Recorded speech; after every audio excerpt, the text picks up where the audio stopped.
안녕하세요. 개인 투자자분들의 멘토 프로페서 킹입니다. 11월 3일 기술적 분석이 좋은 모닝 브리핑 출발해 보도록 하겠습니다. 제가 월요일 날 모닝 브리핑은 이제 주말에 좀 일찍 올려드리죠. 오늘 업로드하는 날이 이제 토요일인데 내일 일요일 날 저녁 9시에 유튜브 라이브 공개 방송이 있으니까 언제든지 시간 되시는 분들은 오시면 좋을 것 같고, 지난 공개 방송 때는 제가 이제 고점에서 나타나는 기술적 특징에 대해서 이야기 드렸죠. 그 특징이 그대로 나오고 있고, 중요한 건 뭡니까? 그대로 나왔다가 바로 그 다음날 뒤집어지면서 고점이 아니다. 그러니까 고점이다라는 걸 이렇게 나오면 고점이다라고 했는데 이렇게 나올 뻔하다가 어떻게 됩니까? 뒤집히니까 고점이 아닌 거죠. 그런 흐름들을 이야기 드렸는데, 이번에는 수급적 특징과 함께 종목들의 위치나 기술적인 흐름을 점검하는 그런 시간을 가질 테니까 언제든지 오시면 좋을 것 같습니다. 자, 일단 미국 시장 같은 경우에는 조금씩 분위기가 바뀌고 있습니다. 어떤 분위기냐면, 기존에는 이제 호재나, 사실 호재가 없어도 올라가는 경우들이 많았었고, 호재가 있으면 갭 상승해가지고 양봉을 꿋꿋하게 지켜내면서 신고가를 만들었는데, 슬슬 그런 분위기들이 조금 바뀌고 있죠.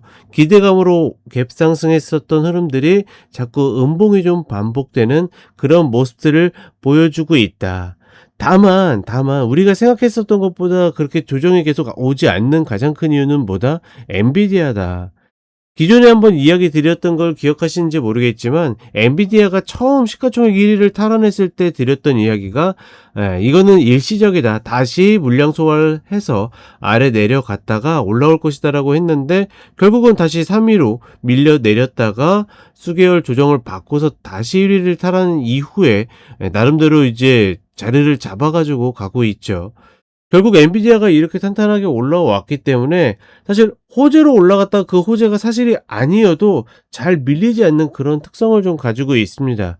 더군다나 어떤 이제 악재가 좀 발생할 확률이 좀 떨어지다 보니까, 전체적으로 지수의 조정을 좀 막는, 잘해야 눌림 정도만 나오는 그런 흐름으로 가고 있다. 물론 그렇다라고 해서 엔비디아를 지금 사야 될 시기거나, 아니면 엔비디아가 계속 정말 눌림도 없이 계속 갈 것이다, 이런 이야기는 아니지만, 엔비디아도 갖고 있는 리스크들이 분명히 있습니다.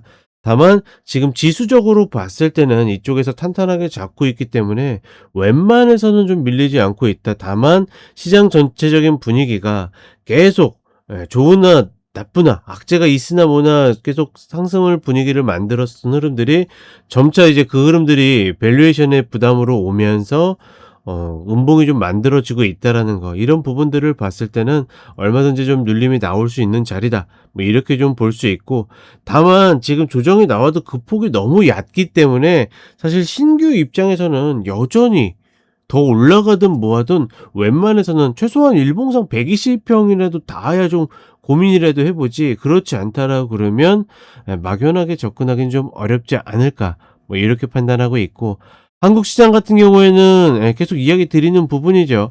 아직 고점의 어떤 패턴이나 이 증거는 나오지 않았지만 계속 심증이 만들어지고 있다. 가장 대표적인 게 개인과 외국인의 수급 밀당인데, 뭐 외국인들이 될 수 있고 기관이 될 수도 있고, 근데 다만 기관은 이제 의도적이라기보다는 시장의 흐름을 따라가는 그런 흐름들이 있기 때문에 대표적으로 개인과 외국인을 이야기 드리는 거고, 제가 이제 조금 극단적인 이야기를 써놨죠. 파국이라고. 왜냐하면 늘 이런 장에서 이런 이야기를 하면 싫어하시는 분들이 많습니다. 근데 늘 이야기 드리는 게, 상단에서는 호재가 만발하고 하단에서는 악재가 쏟아진다라고 그러죠.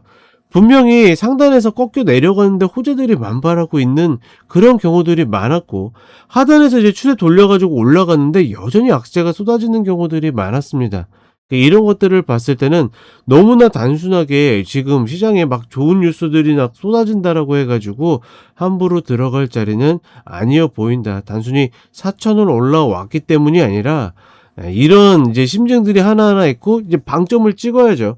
기술적 패턴이 딱 나오게 되면 그때는 모든 합이 딱딱딱 맞아 더 떨어지면서 우리가 굉장히 조심할 텐데, 그런 것들이 100% 맞아 떨어지는 경우들이 있다 없다?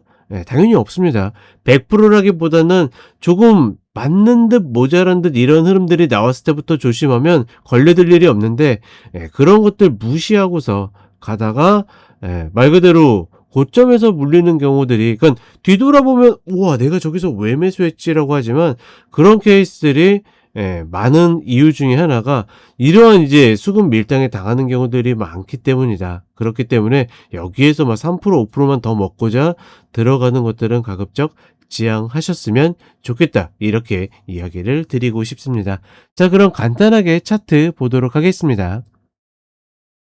자, 먼저 나스닥 선물 30분 흐름을 좀 보게 되면, 일단은 그쵸, 이탈한 다음에 다시 저항 맞고 떨어지고 있고, 관통봉들이 속속히 발생을 하고 있고 저항까지 확인을 했습니다. 이게 뭐 월말 마감이기 때문에 그럴 수도 있다, 뭐 이렇게 보실 수도 있겠지만, 어찌 됐거나 시장 분위기가 호재가 나와서 갭상승에도 무거운 면들이 있다, 단순하게 상승 마감했다라고 해서 시장을 긍정적으로만 볼 요인들은 아니다라고 보고 있고, 중요한 건 이 자리겠죠. 이전 갭 자리를 만든 흐름을 과연 어떻게 메울 것인가. 물론 이제 밑에 자리는 꼭 메워야 될 갭은 아니지만 위에 자리는 메워야 될 갭이죠. 이런 음봉들이 발생하는 흐름에서 수순대로 밀려줄 것인지, 아니면 여전히 엔비디아를 필두로 해서 AI 트레이딩이 버틸 것인지 관건이라고 보고 있고, 냉정하게 신규는 아까도 이야기 드렸다시피 사실 120평을 딛는다라고 해서 이게 뭐 조정을 완성하는 것도 아니고, 사실 여기에서부터 여기까지 내려와 봤자 10%밖에 안 되는 구간이기 때문에, 사실 이것조차도 뭐 매수할 만한 자리다라고 하기 어렵겠지만, 그나마 여기라도 오게 된다라고 그러면 부담이 좀 덜하거나, 아니면 우리가 명확한 기준을 가질 수 있다 정도로만 좀 보시면 될 것 같고, 어찌 됐거나 어느 자리에서 들어가든지 신규는 컷자리를 같이 가지고 들어가는 것이 좀 더 유리해 보인다.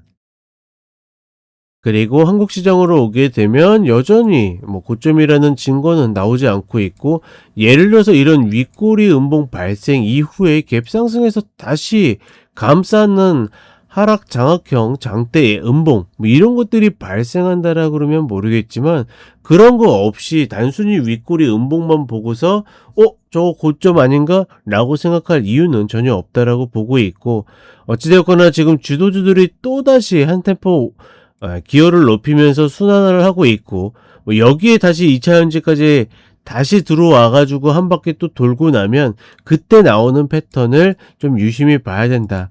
다만 전반적으로 봤을 때 좀 더 이제 우리가 좀 미리 눈치챌 수 있는 그런 요소 중에 하나는, 코스닥이 아마 먼저 꺾여 가지고 패턴이 나오거나 이탈의 흐름이 나오게 되면 아마 코스피도 이후에 딸려 내려올 가능성이 높지 않겠는가. 코스닥이 코스피를 끌어내리는 게 아니라 후발주자가 어떻게 됩니까? 후발대가 먼저 꺾이기 때문에 그런 이야기를 드리는 겁니다. 그런 부분들 참고하셔가지고 가시면 좋을 것 같고, 다시 이야기 드리지만 물론 아까운 케이스들도 분명히 있을 겁니다. 우와 저거 떨어질 때 잡았으면 지금 막 5% 10% 먹을 걸, 이런 것도 있겠지만, 그런데 그러니까 내가 그게 고민이 되는 순간이 있다라고 그러면 그냥 들어가세요, 컷 잡고. 근데 그거를 고민해서 3번 고민했다라 그러면 그 이후에는 들어가지 않는 것이 여러 가지 통계상 좋다. 다시 한번 이야기를 해 드립니다. 자, 이렇게 이야기 드렸고, 저는 일요일 날 시간 되시는 분들 저녁 9시에 함께 하도록 하겠습니다. 자, 11월도 화이팅 해봅시다.